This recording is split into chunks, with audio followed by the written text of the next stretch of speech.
Hey, what is up, everyone? It's Rich. All right, welcome to the finale of this influence chain. Oh my god, we did so many artists. I was not anticipating the journey that we took through the art. To be 100% honest, I would have never in a million years, like predicted like which artists were going to come next.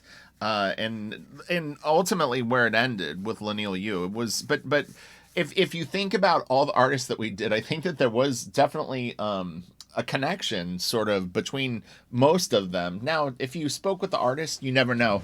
But I mean, we started with Milton Caniff, went to Jack Kirby. We did John Romita Sr. We did Jim Steranko. We did Paul Gulacy. We did Sal Buscema. We did Walter Simonson. We did oh gosh, Wills. Am I forgetting someone? I feel like I am. There's like one. It's tough to remember, and I do other videos for Patreon and the Super Fun Sunday and all that. But anyway, we're ending this one with Lenil, and he's not even really modern day. It was funny as I saw a guitar video the other day, and they joked and said, "Does this guy play anything that's like more recent than 30 years ago?" But I mean, Lenil's been working professionally as long as I've been collecting comics. So he's been working professionally for at least 25 to 27 years. So he's hardly new. but but I can't go much further with this influence chain. But one thing that's interesting with Wils's stuff and a connection to my own work is definitely the stuff that Travis and I did and what Travis did on his own before then really influenced a next generation of comic book artists, which I was just lucky to be a part of, to be honest. But there's no doubt that somewhere between 1997, no, like 1998 and 2001, Travis, which I'll give him full credit for, and myself being lucky to work with him, really did actually ultimately change probably a majority of the most popular artists' styles. Adi Granov, Jimmy Chung, Steve McNiven, Lenil, Olivier Coipel, all those guys are influenced by that work, which is, awesome for Travis and kind of cool for me too. But anyway, let's get into Lenil Yu and wrap this up. I was almost thought I said Wills. But now, this could be a sample that someone did. In fact, I think it is. So this isn't even the published work. This is, unfortunately, I mean, cool for the person, but I mean, I was just looking for scans online. To be 100% honest, it was actually quite difficult. Is this off Heritage? No. Okay, yeah. So he found a copy of Wilson's pencils and inked over it, but Willis hasn't had a lot of art go through Heritage, so it was actually quite difficult to put a video together of his work. But I did really good. There's some stuff that I inked over Lenil, and just some great shit. So anyway, let's get to this. We're gonna go full screen mode and do it. Close. Yeah, I realized it was Friday, and I was just thinking I don't want to do a video tomorrow. And so I needed to do this today, and I'm just gonna upload today. So this is really great. Again, the line work is really similar to kind of what Travis got people excited about. He didn't invent it from scratch, but he definitely set the wheels in motion. I've always felt that Travis, although I don't know if he was influenced by Jack Kirby, but there's some similarities to me to Jack Kirby's stuff. Big, juicy shapes and kind of an interesting sort of like a emotive, like the way that the characters sort of their demeanor. This is great. Really cool. This is off of Heritage, I believe. Yeah. Yeah, Lenil stuff was a little trickier to find online than I thought. I'm transferring files right now on my computer, so I wasn't able to go into my external hard drives and dig deep. But we can always do a longer video on Lenil. This is great. So this was I have fond memories of this, and this was inked by Dexter Vine. These were back issues that I hunted down when I kind of became a fan of Lenil stuff. And Lenil has like some Kevin Nolan, some Mignola. He definitely has some Simon Bisley in his stuff. There's all kinds of fun. ... ... ... ... ... ... ... ... ... ... ... ... ... ... ... ... ... ... ... ... ... ... ... ... ... ... ... ... ... ... ... ... ... ... ... ... ... ... ... ... ... ... ... ... ... ... ... ... ... ... ... ... ... ... ... ... ... ... ... ... ... ... ... ... ... ... ... ... ... ... ... ... ... ... ... ... ... ... ... ... ... ... ... ... ... ... ... ... ... ... ... ... ... ... ... ... ... ... ... ... ... ... ... ... ... ... ... ... ... ... ... ... ... ... ... ... ... ... ... ... ... ... ... ... ... ... ... ... ... ... ... ... ... ... ... ... ... ... ... ... ... ... ... ... ... ... ... ... ... ... ... ... ... ... ... ... ... ... ... ... ... ... ... ... ... ... ... ... ... ... ... ... ... ... ... ... ... ... ... ... ... ... ... ... ... ... ... ... ... ... ... ... ... ... ... ... ... ... ... ... ... ... ... ... ... ... ... ... ... ... ... ... ... ... ... ... ... ... ... ... ... ... ... ... ... ... ... ... ... ... ... ... ... ... ... ... ... ... ... ... ... ... ... ... ... ... ... ... ... ... Will's, you know, obviously Will's, he's the connection to this chain. You know, at some point, a lot of people started to want to keep more of their original art, and so things like shooting comics from the pencils started to happen more frequently. You had inkers inking themselves because then they could sell the original more easily to collectors who were kind of like, I've talked to people that collect art, and a lot of them, there's just not enough oomph to a pencil only original. I mean, they sell, don't get me wrong. So this is my inks on Lenil. This is from Silent Dragon. I just grabbed these off of my Deviant Art page because, like I said, my computer's tied down right now. I'm trying to transfer literally, like, I don't even know, massive amounts of terabytes of files, backing everything up. But I only inked Lenil on kind of one book, one issue, and it was Silent Dragon, issue number 5. It turned out great. It really, really looked good. I was excited to work with him. I really had fun with it and put a lot of detail in it and just really tried to make it look excellent, you know. It was one of those jobs that was fun, and I like the idea that it was a full issue. You know, there's something neat about that. This is Lenil and I on a Halo piece. This was a commission. Someone had bought this in pencil and actually hired me to ink it. So I've also got a photo of it in process. Most of this type of work, when you see the real thin lines and stuff like that, for me, I use a pen called a Koh-i-Noor, which is the brand, and then Rapidograph or Tech Pen is what I always called them. It was a pen that I got turned on to in high school, and just always liked drawing with it. You can see them right here. So this is a 4x0. I don't remember what these two are. Yellow is like kind of, I consider a medium pen. The beige one's kind of thinnish, and then there's a thinner one that I use that's thinner than this pink one. That's a 6x0. I think the two thin ones are 0.13 and 0.18 in size. They're really small. A very fragile pen, very expensive pen, and I honestly wouldn't recommend them to someone unless you have a lot of money to spend on pens, because the pink one isn't as bad as the blue one, but the blue one, if you look at it wrong, it will break. It's super fragile. Super fragilisticality. This is Lenil and myself also from Silent Dragon number 5.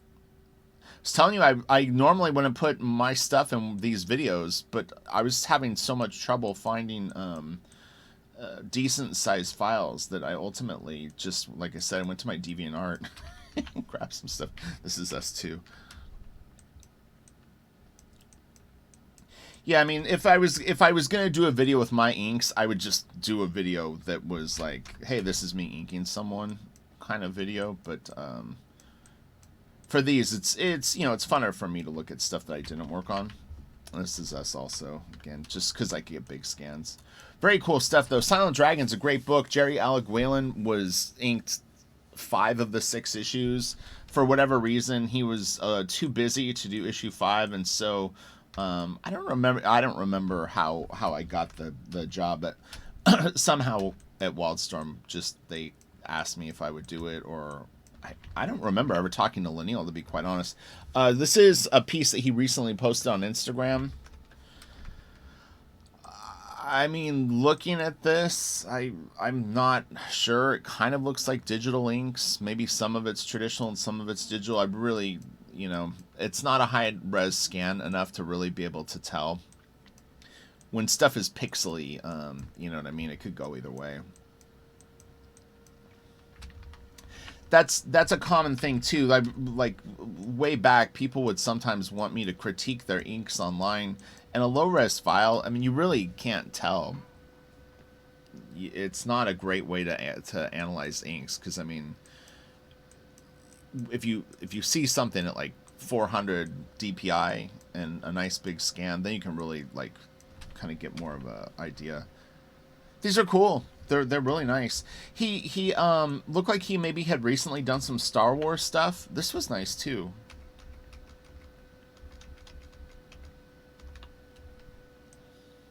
This looks digital.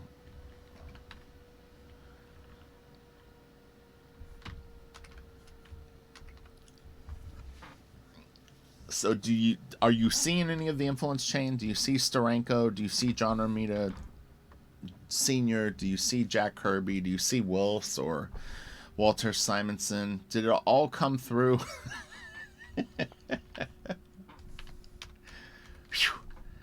So like I said, I try to follow the comments, but if you can suggest a modern day artist, I know a couple people did. I saw Ryan Otley and a couple of other recommendations of modern day artists that we could follow backwards, which I think will be really fun. So who knows? Maybe Ryan Otley is who we'll do. That would be fun. You guys will have to help me through the videos.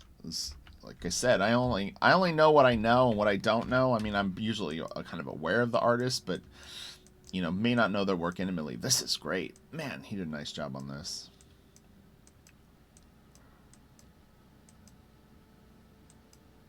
Yeah, it's really cool. This was nice.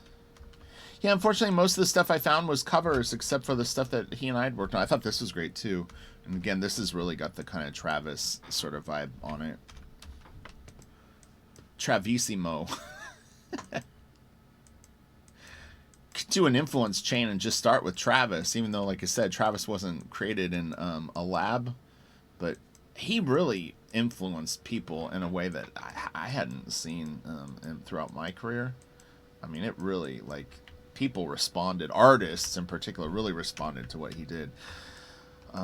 This was great. It was interesting. I remember when I first saw Lenil's stuff, I always compared him more to he had a lot of Simon Bisley in his stuff and Wills, and he had a website online, and you could he had all these Easter eggs hidden on it, and I remember just finding sketches and stuff that he had done, or whatever the things were that he had hid on the site. You know, you'd go into a corner. It was almost like a very lo-fi video game kind of vibe to it, like Doom or something. But yeah, if you if you put your cursor in the corner, all of a sudden a pop-up window would come that you wouldn't expect, and you could find all kinds of cool stuff. It was called, I always try to remember the name. It was like Sugar Spam Conspiracy, something like that. You can't even really find it on the Wayback Time Machine. You could ask Lenil about it, though, but I'm positive that it existed. But that would have been somewhere between the year 2000 and maybe 2005. This was real nice.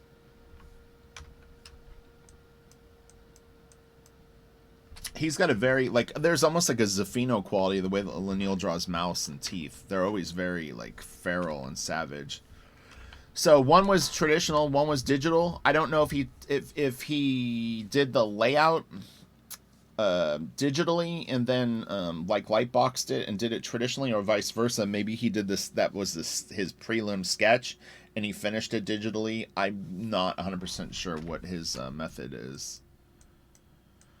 Both are nice, you know. I mean, this looks good. This is digital too, but again, it looks good. These could, well, that looks kind of like digital lines. I'd only be guessing though. Like I said, it's tricky to tell when they're not high-res files. This looks like traditional. Traditional, digital. Someone asked me, it was Chauncey, I believe, from my Patreon and also YouTube. What's up, Chauncey? It's funny, people know Chauncey's name because I give him shout-outs. He asked me, like, why I want to do Blaster Kid traditionally over digitally. Honestly, the number one answer is it's more fun to work traditionally than it is digitally. 100% true. It's more comfortable. You know, there's things that are easier digital, in particular inking, because you can paint bucket in large areas of blacks, which will really speed up a finished piece. You know, and you can move stuff around and whatnot. But yeah, ultimately, I don't like being tied down to a computer all day. I don't like staring at a monitor all day. And when I sit and I actually draw on paper, it's actually really fun. And I actually don't feel like I'm working. I lose track of the hours. I mean, you can do that digitally too, of course. But just for me personally, it's just a totally more enjoyable experience. And then you have original art at the end, which can mean a lot of money. So, you know, it's a win-win. This is great. Really, really cool. Man, when he got super confident, you can really see him working his stuff out on Wolverine back from the late 90s and then early 2000s when he got on, I guess it was Uncanny X-Men. This is great.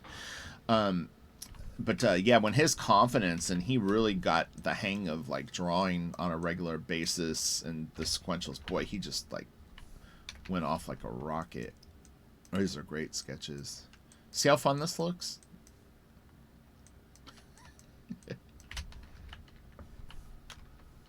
Oh, this is cool. This almost has a Metal Gear Solid kind of vibe. Oh, that's cool. He was, you know what though, and he was one of the first artists that I saw really bringing in not concept art necessarily, but he was bringing in the aesthetic of things like Metal Gear Solid to American comics, which really hadn't completely like taken over. There was, you know, J. Scott Campbell was like the most sort of, you know, where people go, his stuff looks like anime or it looks like manga. Lenil started bringing in sort of the more badassery of that stuff. I'm sure that there were other people that were dipping their toe in that pool, but in terms of like popular mainstream artists, like Lenil definitely was one of the first to really, I think, capture just that the design sense and the power of it. So I think this is the last piece. All right, so we finished an influence chain. Holy macaroni, that was a lot of work. Yeah, well, let's go grayscale on this. Colors are nice, but it's a little hard to see. But yeah, that was a lot of fun and really interesting. So thank you guys for helping me out with that. And like I said, never in a million years would I have predicted that it would end with Wolves and Lenil. I thought we were going a very different way. What I was having trouble with is as we got further into it was finding artists that you know, maybe this is a phenomenon that happened when you start getting into the 90s and 2000s, is the influences are more like widespread, where maybe back before the internet really took off, people had more of either they developed things on their own or they got it from a particular artist or two.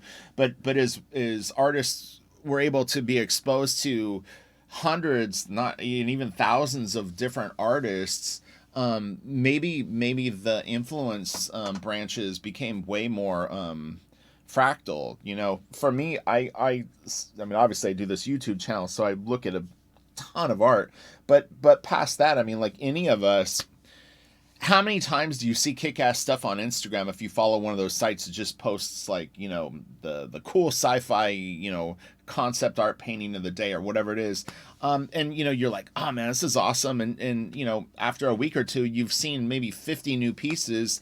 You can't even remember a lot of the artists' names. Maybe you've bookmarked their name on ArtStation or something like that, but you know, you may or may not go back and see their work for months or a long time. And some of them, you know, there's some like Ukrainian and Russian and Czechoslovakian artists that I'm really into, that do, you know, pretty dark like concept art. And you know, most of them I only visit their stuff maybe once or twice a year. Like I'll go, oh yeah, I want to look at that one guy that does like the really cool like Elric digital paintings. I think that's Pitor. And he's great. He's so freaking good. But he to me was an extension of Sergei Kolosov, if you know his work. So anyway, but all right, I need a break from this. I may or may not do Super Fun Sunday. I kind of need a day or two off to just sort of like let the the massive amount of art that I've taken in this week sort of settle in. But we'll see. You never know. Maybe tomorrow I'll feel like shooting it, and it could happen. So all right, put recommendations, and maybe, who knows, you might inspire me to do one. All right. I always look around my office when I say like, who should I pick? And I've got two Struzan posters straight in front of me, and I'm like, ooh, Drew Struzan would be cool. But all right, later.